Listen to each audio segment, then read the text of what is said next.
मला भूक लागली, काहीतरी दे ना ग. माझ्या पोटात कावळे ओरडतात. कावळेच नाही तर मोर, वाघ, सिंह, हत्ती, कबूतर हे सर्व प्राणी सुद्धा ओरडतात. माझं पोट जणू प्राणी संग्रहालयच आहे. काहीतरी दे ना ग. काय बोलतेस? देवाने तुला 2च हात दिले. हो का आई, देवाने तुला 2च हात दिले. त्या जाहिरातीमधल्या मुलाला बघितलं, फक्त आईला येऊन सांगतो, माँ मुझे भूक लगी है, काय कुछ तो दे ना. त्याची आई केवढी दयाळू, त्याला म्हणते, सिर्फ 2 मिनिट रुक, तुझे मॅगी करके देती हूँ. आणि तू हे नाही ते नाही काही नाही. काहीतरी दे ना ग. काय बोलतेस? मॅगी जीवाला बरी नसते, दूध पी. अगं दूध प्यायला काय मी मांजर आहे? म्याव म्याव म्याव.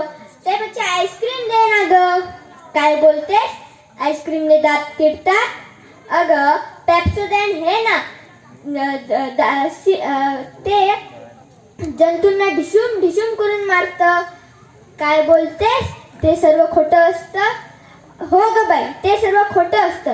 त्यापेक्षा मला कॅडबरी तरी दे ना ग, त्याच्यामध्ये सुद्धा दूध असतं. काय बोलतेस? कॅडबरी मध्ये अळ्या असतात. अगं आई, कॅडबरी मध्ये जर अळ्या असल्या असत्या तर ते एवढे दिवस राहणार कसे? अंधारात राहणार कसे? त्यांना काय अंधाराची भीती वाटत नाही? काय बोलतेस? मला शहाणपणा शिकवू नको. नाही का बाई, तुला शहाणपणा शिकवत नाही. असू दे, आता मी बाहेर खेळायला जातो, पण चिखलात लोळू नये ना. काय बोलतेस?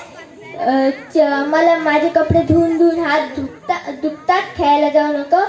अगं सर्फ एक्सेल हे ना, सिर्फ डुबाओ और बाहर निकलो.